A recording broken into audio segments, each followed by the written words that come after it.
आइए स्टूडेंट, अब हम नेक्स्ट टॉपिक से स्टार्ट लेते हैं विच इज़ अबाउट क्रोमियम। तो क्रोमियम के बारे में सबसे पहले आपको एटॉमिक नंबर और एटॉमिक मास का पता हो तो इसका एटॉमिक नंबर होता है 24 और एटॉमिक मास होता है 52। फिर स्टूडेंट आपको ये याद करना है कि ये शाइनी मेटालिक और कोरोजन रेजिस्टेंट एलिमेंट है और सबसे पहले जो इसको डिस्कवर किया वो फ्रेंच केमिस्ट लुई निकोलस ने इसको 1797 में डिस्कवर किया। होपफुली ये चीज़ें आपको याद हो जाएंगी। सो स्टूडेंट अब हम बात करते हैं मजीद क्रोमियम की। तो क्रोमियम की जो ऑक्सीडेशन है क्रोमियम 3 से क्रोमियम 6 वो हम देखेंगे कैसे होती है और उसमें क्या कलर चेंजिंग होती है। आइए उसको देखते हैं। तो स्टूडेंट सबसे पहले आपके पास है हेक्सा एक्वा क्रोमियम 3 आइंस।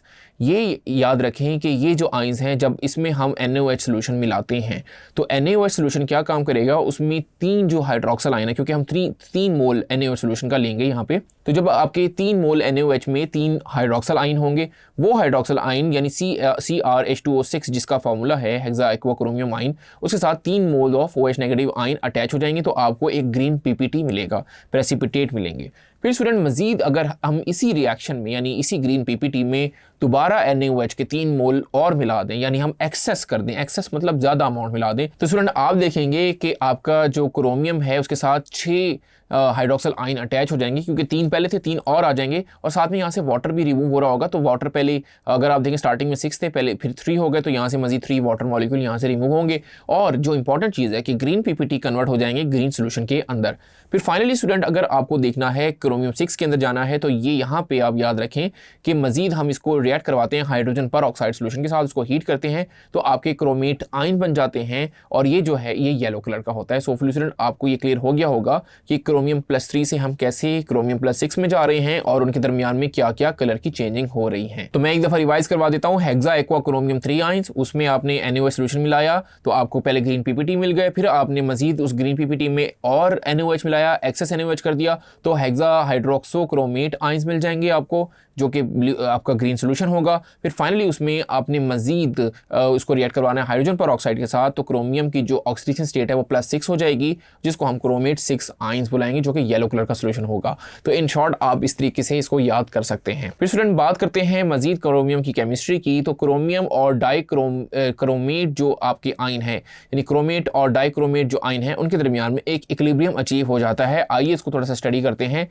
तो स्टूडेंट आप देखें क्रोमेट आयन जो है वो येलो कलर के होते हैं और जो डाइक्रोमेट आयन है वो ऑरेंज कलर के होते हैं। तो मैं इसको यहाँ से स्टार्ट करता हूँ कि स्टूडेंट सबसे पहले हम बात कर लेते हैं क्रोमेट आयन की। CrO4 2- क्या होगा जब हम इसके अंदर एसिड मिलाएंगे तो एसिड आपको देगा हाइड्रोजन आयन। तो आपका रिएक्शन कुछ यूँ हो जाएगा कि यहाँ पे आपको 2 मोल्स इसके चाहिए होंगे रिएक्शन बैलेंस करने के लिए। तो यहाँ पे स्टूडेंट आप देखेंगे कि आपको मिल जाएंगे डाइक्रोमेट आयन यानी Cr2O7-2 एंड प्लस H2O।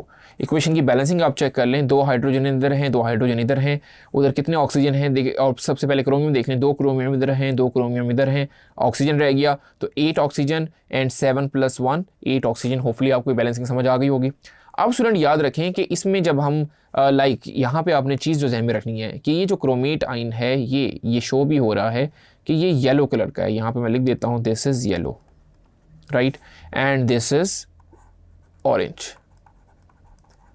अब एक और रिएक्शन लिखते हैं मजीद बात करने से पहले कि अगर आपके पास डाइक्रोमेट आयन हो यानी Cr2O7 तो स्टूडेंट ये रिएक्ट करते हैं OH नेगेटिव आयन के साथ और ये क्या कन्वर्ट करेंगे अपने आप को, ये यहाँ पे once again 2 moles of chromate ion बन जाएंगे Cr O4-2 और आपको H2O मिलेगा। आइए इसकी भी बैलेंसिंग देख लेते हैं। यहाँ पे देखिए 7 + 1 8 ऑक्सीजन है।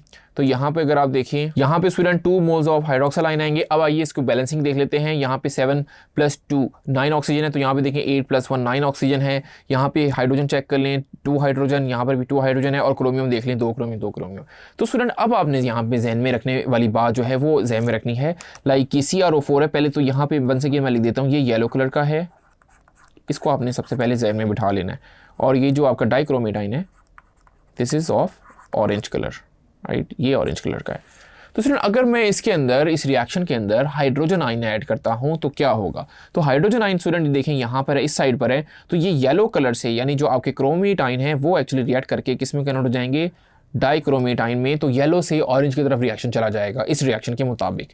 फिर अगर हम इसके अंदर हाइड्रोक्सिल आयन ऐड करते हैं फिर क्या होगा, तो हाइड्रोक्सिल आयन स्टूडेंट देखें ये जो ऑरेंज कलर का डाइक्रोमेटाइन है वो हाइड्रोक्सिल आयन से रिएक्ट करेंगे क्योंकि यहाँ पे कॉन्सेंट्रेशन इंक्रीज हो जाएंगी। ये सारा अकॉर्डिंग टू ली चाटलियर्स प्रिंसिपल हो रहा है। तो रिएक्शन फॉरवर्ड जाएगा तो आप देखेंगे कलर आपका ऑरेंज से येलो हो जाएगा। सो होपफुली स्टूडेंट ये आपको क्लियर हो रहा होगा कि किस तरीके से हमने यहाँ पे रिएक्शन को देख सकते हैं और उसको अंडरस्टैंड कर सकते हैं। आइए स्टूडेंट मजीद हम क्रोमियम की रिएक्शन की बात करते हैं। तो सबसे पहले देखते हैं रिएक्शन विद जिंक। तो आप देखें कि जब पोटाशियम क्रोमेट को जब ऐड करते हैं न्यूट्रल जिंक सोल्यूशन के साथ तो आपको क्या मिलता है, बेसिक जिंक क्रोमेट ऑब्टेन होता है।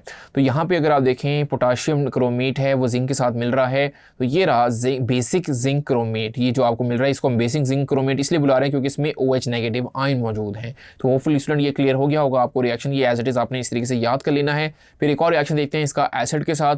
तो एसिडिफाइड सोल्यूशन अगर हो पोटाशियम क्रोमेट का वो एज एन ऑक्सीडाइजिंग एजेंट काम करता है। ये बहुत इंपॉर्टेंट है क्योंकि ये टाइट्रेशन में भी रिएक्शन यूज होते हैं। तो कैसे ये ऑक्सीडाइजिंग एजेंट काम हो रहा करेगा कि देखिए पोटाशियम क्रोमेट को हमने रिएक्ट करवाया H2SO4 के साथ, तो आपके पास क्या बन रहा है, पोटाशियम सल्फेट बन रहा है, क्रोमियम सल्फेट बन रहा है, वाटर बन रहा है और 3 मोल ऑफ ऑक्सीजन बन रही है। आइए स्टूडेंट क्रोमियम केमिस्ट्री को मजीद फॉरवर्ड करते हैं। तो रिएक्शन विद एसिड देखते हैं। तो एसिडिफाइड सोल्यूशन याद रखें पोटाशियम क्रोमेट का वो एज एन ऑक्सीडाइजिंग एजेंट काम करता है। स्टूडेंट ये याद रखना आपके लिए बहुत ज़रूरी है कि पोटाशियम क्रोमेट कैसे ऑक्सीडाइजिंग एजेंट के तौर पे काम करता है। तो स्टूडेंट ऑक्सीडाइजिंग एजेंट मतलब खुद की उसकी रिडक्शन हो रही होगी, दूसरे की वो ऑक्सीडेशन करवा रहा होगा। तो याद रखें पोटाशियम क्रोमेट को जब एसिडिफाइड करते हैं यानी सल्फ्यूरिक एसिड के साथ मिलाते हैं तो potassium sulphate, chromium sulphate, water और मेन चीज़ क्या मिल रही है आपको, 3 मोल्स ऑफ ऑक्सीजन मिल रही है। अब स्टूडेंट याद रखें कि ऑक्सीजन यहाँ से एक्चुअली आपको बन रहे हैं, तो किसी चीज़ में जाकर ये ऐड होंगे, जब ऐड होंगे तो वहाँ पे एडिशन ऑफ ऑक्सीजन होगी, तो उसको हम कहेंगे कि उसकी क्या हो रही है, ऑक्सीडेशन। क्योंकि ऑक्सीडेशन की डेफिनेशन क्या है, एडिशन ऑफ ऑक्सीजन। एक क्योंकि मैंने आपको 4 डेफिनेशन बताई हुई है, उनमें से एक डेफिनेशन क्या है ऑक्सीडेशन की, एडिशन ऑफ ऑक्सीजन। तो क्योंकि ये ऑक्सीडेशन करवा रहा है तो इस वजह से क्या कहलाएगा, ऑक्सीडाइजिंग एजेंट कहलाएगा। होपफुली स्टूडेंट ये आपको अच्छे से क्लियर हो गया होगा कि पोटाशियम क्रोमेट का सोल्यूशन कैसे ऑक्सीडाइजिंग एजेंट के तौर पे काम करता है अगर हम उसमें एसिड को मिलाएं।